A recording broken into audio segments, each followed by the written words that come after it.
Hello, and a warm welcome to this Patients Today talk, where we will be discussing the latest study, data, and research findings on AML, which were presented at the EHA Congress.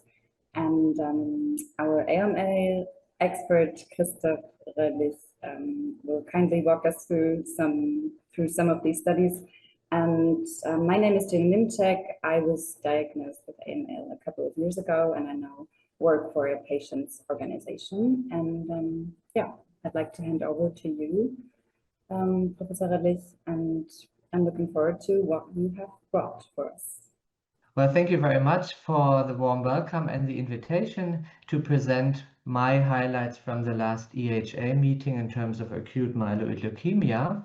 And after the disclaimer and my disclosures, I would come right to the first study, which is on all oral Decitabine-Cedazuridine and Venetoclax combination for the first line treatment of acute myeloid leukemia patients. This, in general, you will see on the next couple of slides a lot of data and a lot of words, and I will not read out all of those words to you while we are talking, but you may have the chance to stop the presentation to read in more detail if you're interested, while I give a broader overview about the topics of these studies. So in general, when we start here, the first study, for whom was it relevant? It was on AML patients who are older and had a couple of comorbidities which precluded them from being treated intensively, because intensive chemotherapy would put them at a too high risk for complications, and therefore these patients in general should receive non-intensive or less intensive chemotherapy.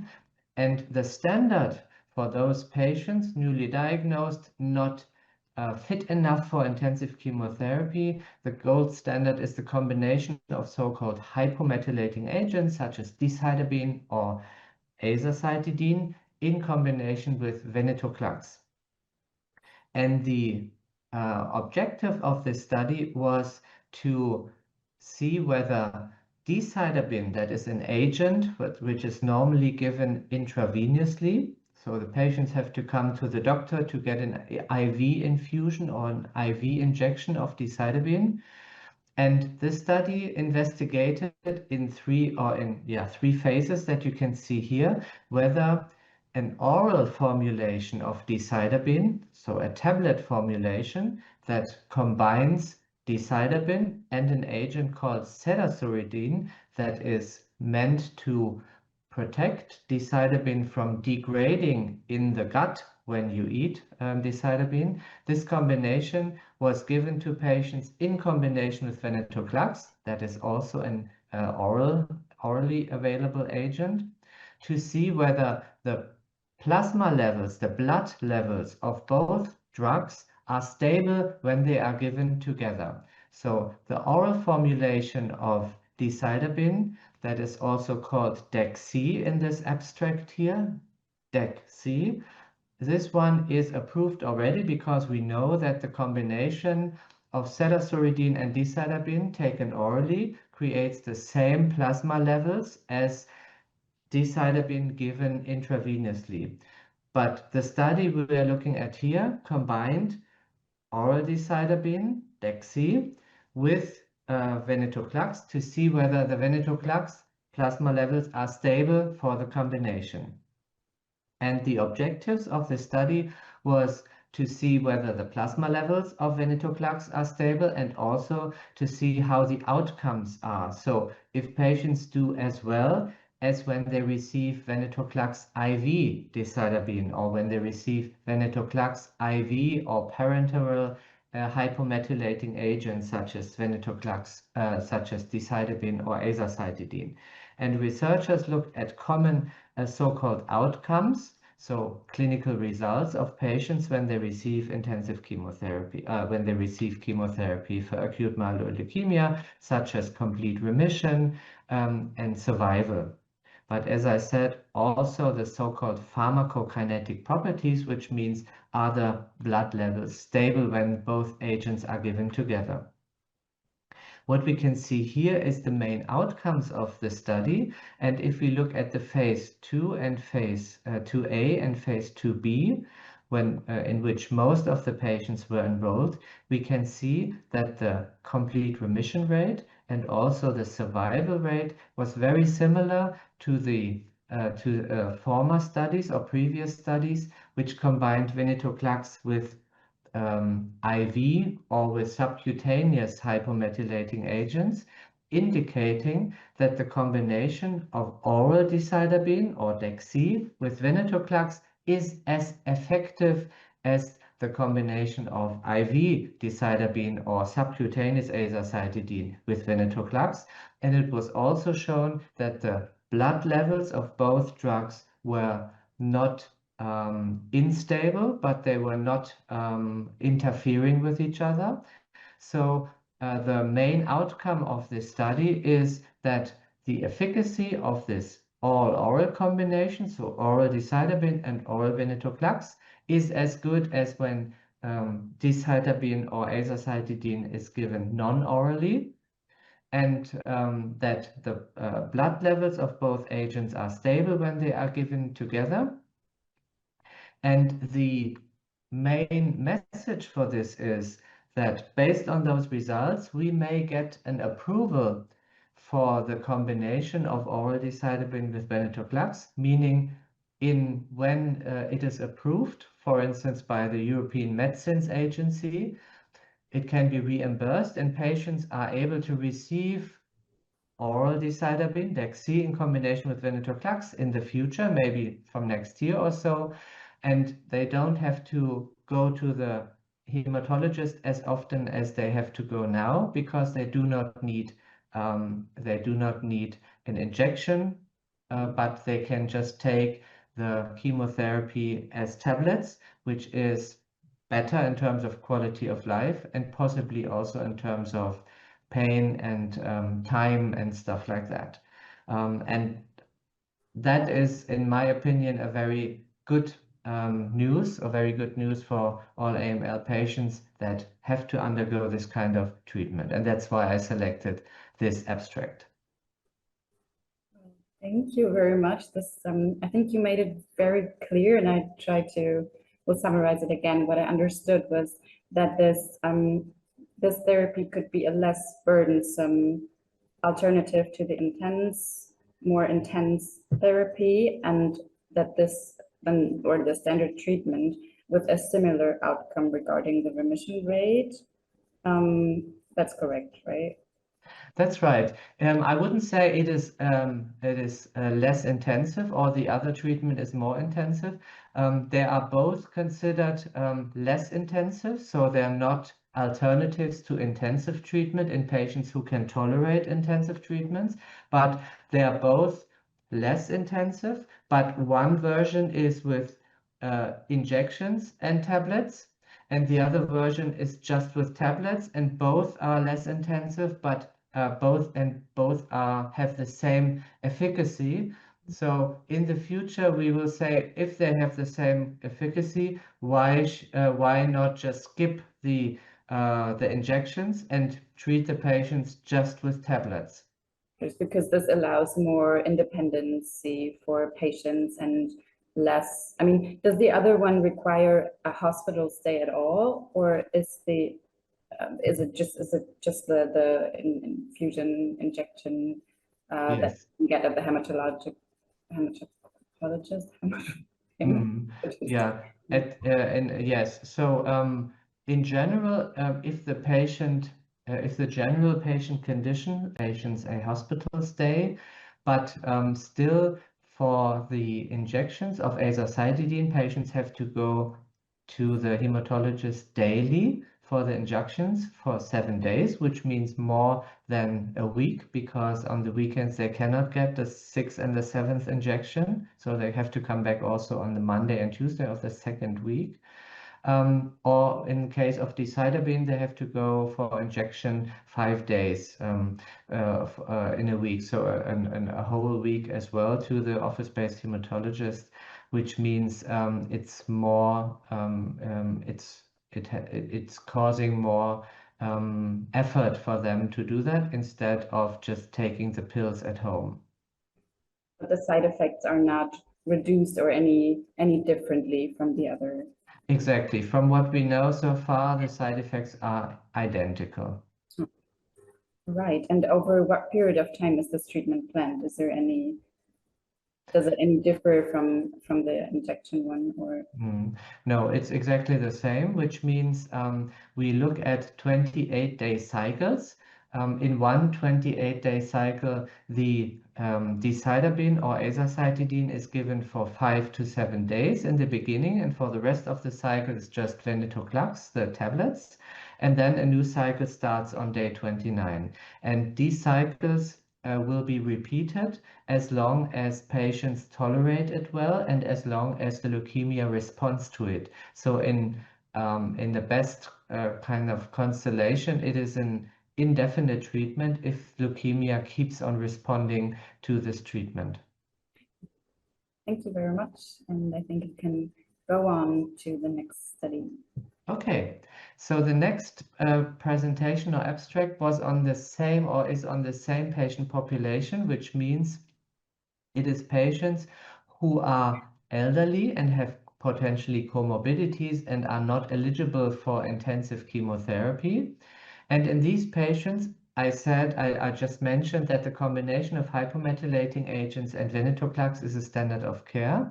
However, still not all of those patients will respond to this standard of care treatment, but just about 2/3 of patients. And there is hope that in two subgroups of patients, these are patients with NPM1 mutations or patients with so-called KMT2A rearrangements, that the addition of another drug to this standard backbone of hypomethylating agent and venetoclax, the addition of a third drug called menin inhibitor, will improve those outcomes, which means more than 2/3 of patients will respond to this treatment. And there is one menin inhibitor. It's a whole class of drugs, but one menin inhibitor was used in this study that we are looking at here, and this menin inhibitor is called revumenib. It is coming on the second page. So you can see newly diagnosed patients who are not eligible for intensive chemotherapy and who have an NPM1 mutation or KMT2A rearrangement. They will be treated with the combination of azacitidine and venetoclax. This is the standard of care that I just mentioned. And then they received a menin inhibitor, in this case called revumenib. Revumenib is a tablet. It is approved for treatment of relapsed or refractory KMT2A rearranged acute leukemias in the US already. It is not yet approved in Europe. And these patients are newly diagnosed. They have these mutations here, and they receive revumenib twice daily on top of the standard combination. And the intention of this study was to see whether patients can tolerate this combination and also how well the response is to this combination.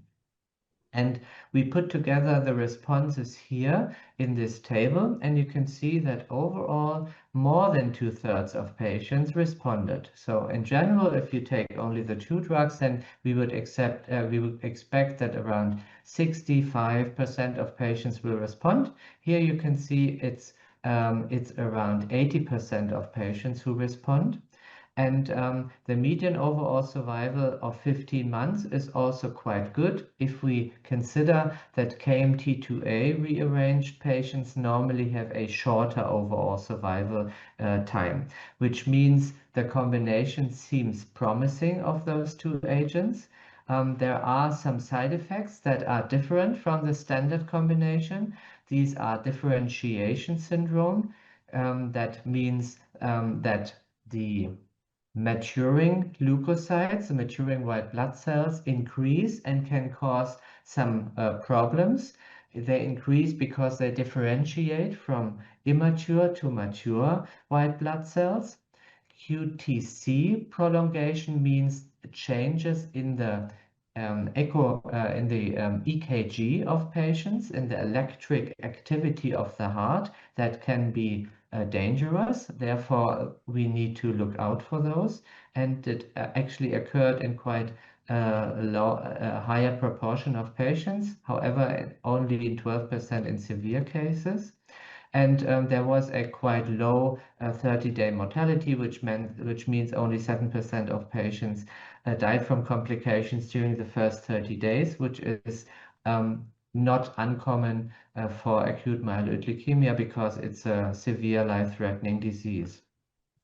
So in general, first result of this study is that the combination of the standard azacitidine and venetoclax plus menin inhibitor revumenib is manageable, is doable or feasible, as we say. The second finding is that the response is very good and encouraging. It seems to be higher than for the two-agent combination.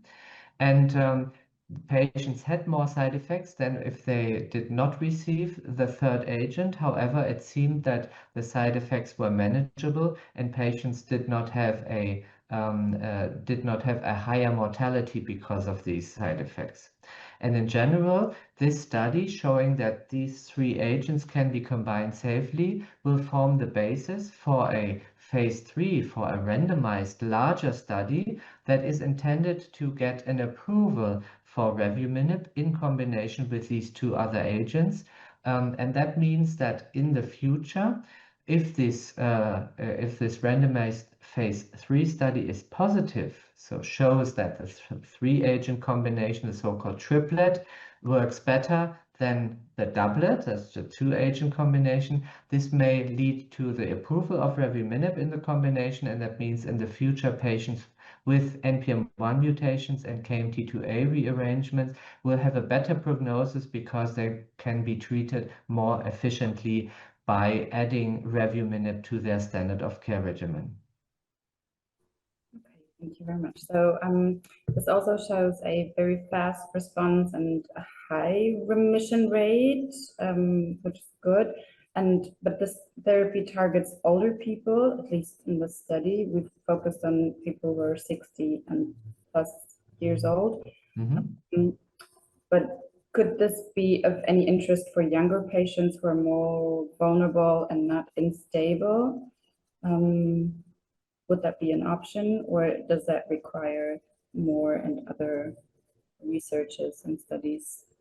Yes, no, this could be also an option for younger patients. However, in younger patients who tolerate intensive chemotherapy, they should receive intensive chemotherapy with menin inhibitors. We will come to it's actually the object of the next, or the subject of the next study that I will present. However, you are referring to younger patients who are still, although they are young, have severe comorbidities or other problems that preclude them from receiving intensive chemotherapy. Those younger patients may also be eligible for this triplet combination that we just talked about. Yes. And for whom would this three-drug combination, for whom would this not be eligible? What would not be eligible? Sorry. This three-drug combination, so the AVR. Yes. Is anyone excluded? I mean, considering, you know, the elder patients with the KMT2A arrangement or the NPM1 mutation, but is there anything that excludes, anything else that excludes from this? I see. Yes. Yes. So if patients have a so-called QT prolongation already before they start the study, or before they start treatment, they should not receive this menin inhibitor because the risk is too high that the QT prolongation will get worse. And therefore, in these patients, one needs to be very cautious in adding the third drug because of the risk of cardiac problems. Mm-hmm. Thank you. You just mentioned that we have another study with the same object. Yes, we can go ahead. Yes, exactly. So I mentioned that that menin inhibitors, so these new drugs that are active in patients with NPM1 mutations or KMT2A rearrangements, that it is a group of drugs and they belong of, and there are several of these menin inhibitors in clinical development, and there are three of these menin inhibitors which are most advanced in clinical development. We have seen revumenib already, and the second one here is ziftomenib. And all of these menin inhibitors will be combined now in clinical trials in phase 1 and 2 studies with the standard of care in the two patient groups. So the standard of care in elderly patients ineligible for intensive chemotherapy is hypomethylating agents and venetoclax. And we have seen in the previous study that revumenib was combined with these two agents.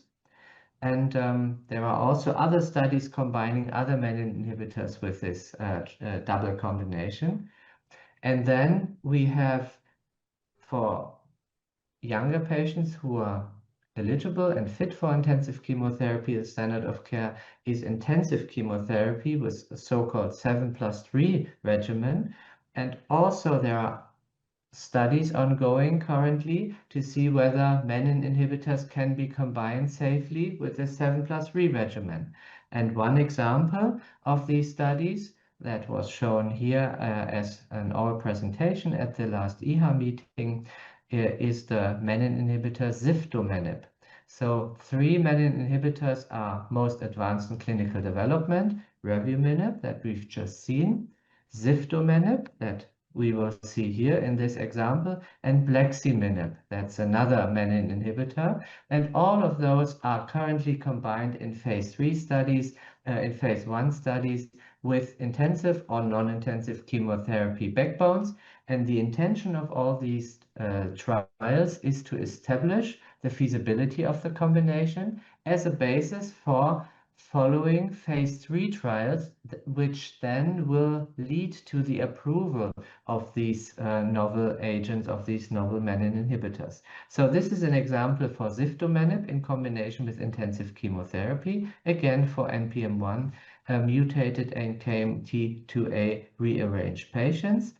If you can, as you can see here on the left, the target population was patients who were fit for intensive treatment and who had these mutations.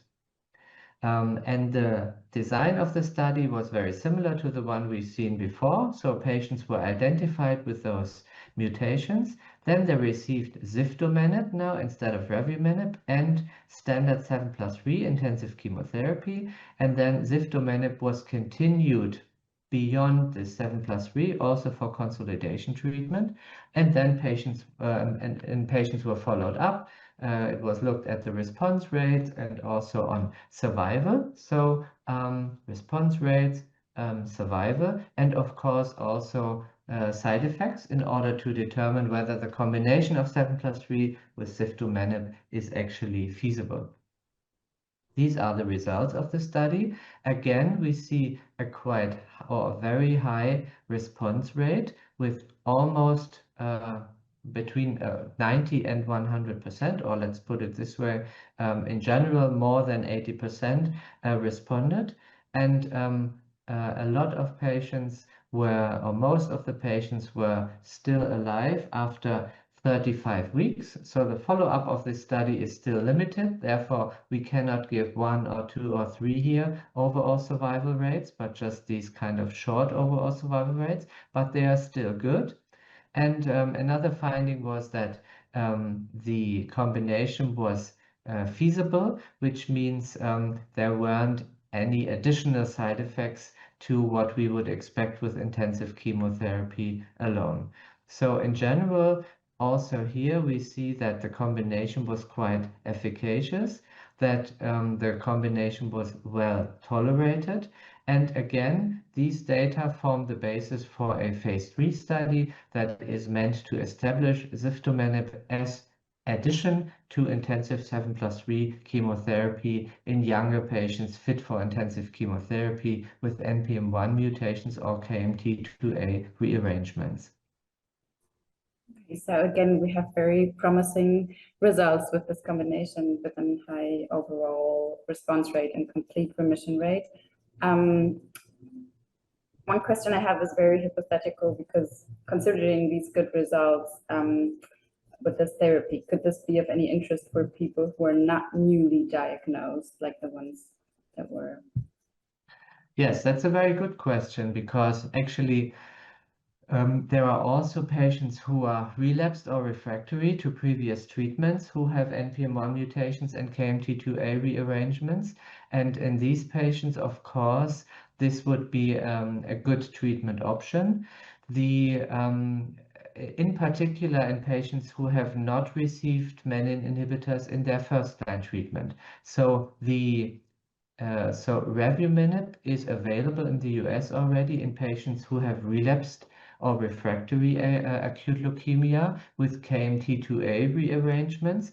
And I do expect that these other menin inhibitors will also be established as an option for treatment in the relapsed refractory setting. Over what period of time is this treatment planned? And you said we do not have any data on long-term, how good this combination is tolerated in the long term, but. That's right. Yes, for the intensive combinations, the treatment normally takes about 6 months or so. So we have 1 to 2 induction cycles and then 2 to 3 consolidation cycles, which then span a period of around 6 months. KMT2A rearranged patients will most likely receive allogeneic stem cell transplantation after 1 to 2 cycles of induction chemotherapy. So the whole thing doesn't take that long. However, all the clinical trials which are set up at this moment also explore the maintenance treatment, which means a long-term intake of the oral menin inhibitors for 1 to 2 to 3 years. And after that, it is planned to stop this maintenance treatment. This is for intensively treatable patients. And on the other hand, for patients who are ineligible for intensive chemotherapy, this triplet regimen, hypomethylating agent, Venetoclax, and menin inhibitor is meant to be given forever as long as patients tolerate it and as long as the leukemia responds to it. Okay. You said that there is the phase 3 study planned, and when can we expect this combination to become? Yes, so there are phase 3 studies with all 3 menin inhibitors that I just mentioned in the setup. I do expect that one of them is recruiting already and the others will follow. And I don't expect results to be available within the next 3 years or so, because it is just a subgroup of AML patients that we are looking at. So recruitment will take a while. And then also NPM1 mutated patients have quite a good prognosis, which means it will take a while to see differences between the 2 arms, to see an improvement with the menin inhibitor over time. And therefore, we will have to wait quite a couple of months or years until we have definite results from these phase 3 studies. Thank you very much. And I think we can go ahead to have a look on the last. Yes, I have one more study, and that is a look into the far future. Because in AML we have still a problem even in patients who we treat intensively with relapse. So even patients who receive allogeneic stem cell transplantation, which is the sharpest sword that we have for treatment in AML, even those patients show relapses, and the question is, how can we prevent patients from getting relapses after allogeneic stem cell transplantation? And this patient group was looked at in a quite futuristic study, which combines gene therapy with immunotherapy. So we looked at patients, or the study looked at patients who have a high risk for relapse, so-called with high risk features, and who underwent allogeneic stem cell transplantation, or who were eligible for allogeneic stem cell transplantation. And the problem is that even when we do allogeneic stem cell transplantation in patients with high risk, they will, a significant proportion of these patients will relapse. And one way to reduce relapse could be to get rid of the remaining leukemia cells, the remaining AML cells, by immunotherapy. And immunotherapy we have available currently is a CD33 antibody Gemtuzumab Ozogamicin, or GO. This, we know that it is efficacious by targeting the so-called CD33 antigen on the surface of the leukemia cells. So we could say, in order to reduce the relapse risk of patients after allotransplant, we could give GO after transplant to get rid of the remaining AML cells, which then later on cause the relapse. The problem is that CD33 is not only on the surface of AML cells, but also on the surface of normal cells which produce our normal blood cells, the so-called hematopoietic stem cells. They also have CD33. So if after allotransplant I give GO to the patients, I not only destroy the AML cells, but I also destroy the normal hematopoiesis of the donor marrow that I just transfused to the patient, which is a problem. And what researchers came up with as a solution was, they say we can manipulate the donor stem cells with a CRISPR-Cas gene editing scissors to get rid of the CD33.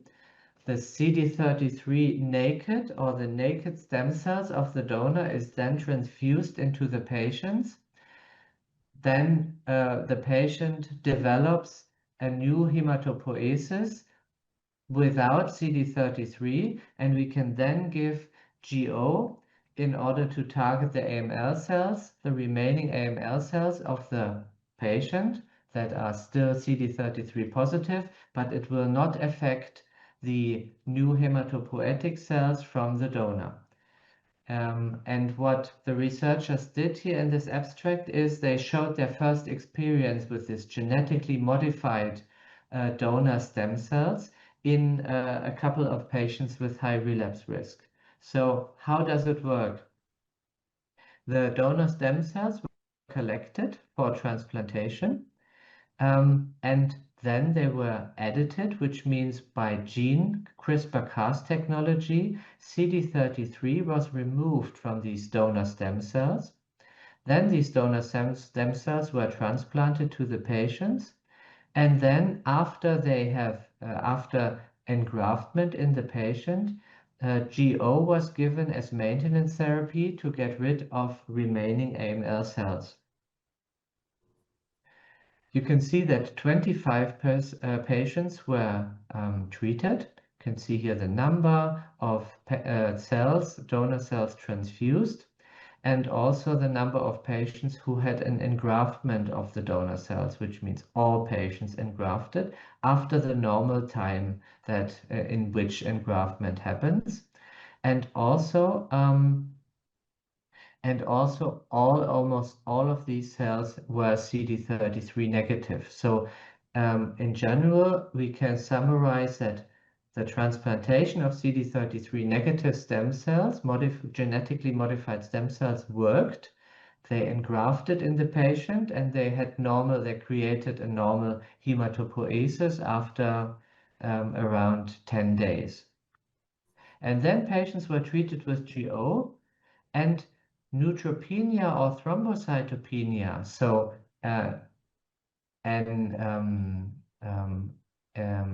deterioration of the blood count or a decrease in blood count or a disturbance of hematopoiesis was not observed in these patients. So patients did not have neutropenia or severe neutropenia or thrombocytopenia apart from one patient or one episode, which means the hypothesis was proven that the CD33 stem cells from the donor, CD33 negative stem cells from the donor were not negatively affected by GO because GO could not dock on the donor stem cells because they were CD33 negative. That worked. And the second thing is, which is summarized here, that also there were less relapses in these patients compared to historic AML patients. However, these results are limited because the relevance or the validity of these results is limited because we only had 25 patients to look at, and the follow-up time has been short so far, just a couple of months, so 7 to 8 months was the median follow-up time. So we cannot say for sure whether in the long term these patients will have a lower relapse risk compared to patients who are not treated with this gene editing and GO treatment. And we can also not say whether in the long term these donor cells will be stable in the patient. The hematopoiesis that is genetically modified is actually working over more than a year or 2 or 3 years or indefinitely. We don't know this yet, but this is what these studies are made for. And if it turns out that these patients have a lower relapse risk and that the CD33 negative hematopoiesis from the donor is actually working well, this may be a model or a way to improve the outcomes of our transplanted patients in the future. Okay. Thank you very much. This procedure occurs to be like very complex, and you just said that this is we're taking a look in the far future here. But yeah, I'll try to get it clear. In this procedure, you're removing a marker from the donor stem cells, which is connected to CD33. It's connected to the blood cells, but also the good ones, but also the ones we do not want, the cancer cells. Exactly. So yes. the GO, this maintenance therapy, that one happens to target both of them, to the blood cells, to the good ones and the bad ones, the cancer cells and the donor cells. So that's why you remove those CD33 markers. That's the reason. From the donor cells. Yes, exactly. Yes. Okay. And so what we get is a more effectively working maintenance therapy, and it reduces the risk of relapse, but as it does not only reduce the risk of side effects, but also the risk of relapse. But how does it reduce the risk of relapse? Do we know that yet, or? Yes. So we assume that or most of the AML cells carry CD33, and therefore, GO can act against these CD33 positive AML cells because GO is an antibody against CD33. And therefore, the application of GO leads to death of AML cells. And if we say that the relapses after allogeneic stem cell transplantation, they can only occur if there are remaining AML cells in the patient that we could not get rid of by allotransplant, then we can try to eradicate the last AML cell in the patient by giving additional GO after allotransplantation.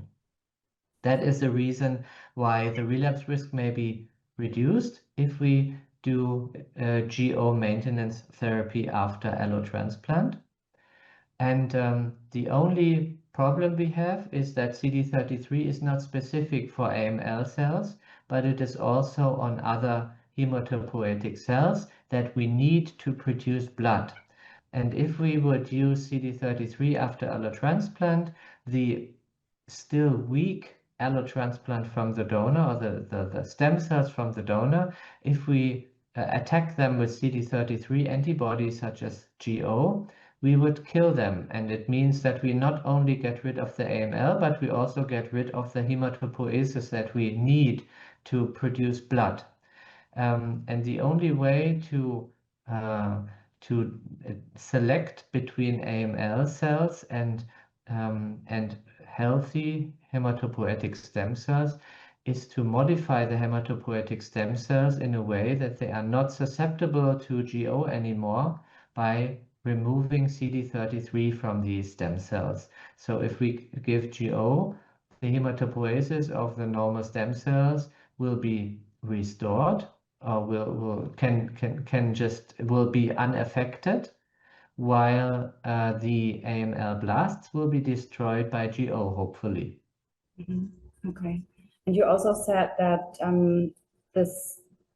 to get an overall view on this, we would need longer observations of the patients. And are there any more studies planned? What can we expect? Yes, so this study will continue. This is just a snapshot, and patients will obviously, there will be more patients enrolled, and there will be a longer follow-up period over years in order to see whether it's safe and whether this genetically modified hematopoiesis is actually stable in the patients. And if this is the case, then necessarily there will be randomized studies in the future having to show or having to prove that this GO maintenance is actually something that is also reducing the relapse risk. So not only that patients can live on with this modified stem cells, but also that the GO maintenance actually reduces the AML relapse risk. Okay.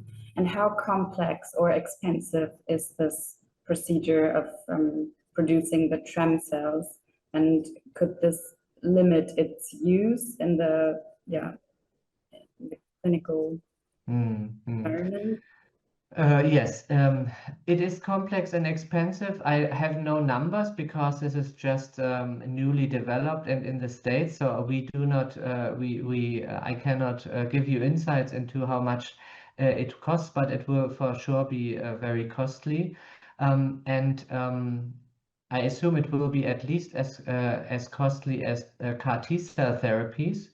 But I think in the end, if it is efficacious, we can still hope for reimbursement if it considerably improves the prognosis of our patients. Okay. Yeah, thank you for letting us have a look inside of all of these studies you brought to us, and for explaining so well and making it more approachable for us patients. And yeah, thank you very much. Thank you too, and all the best for you and also for our AML patients. Thank you.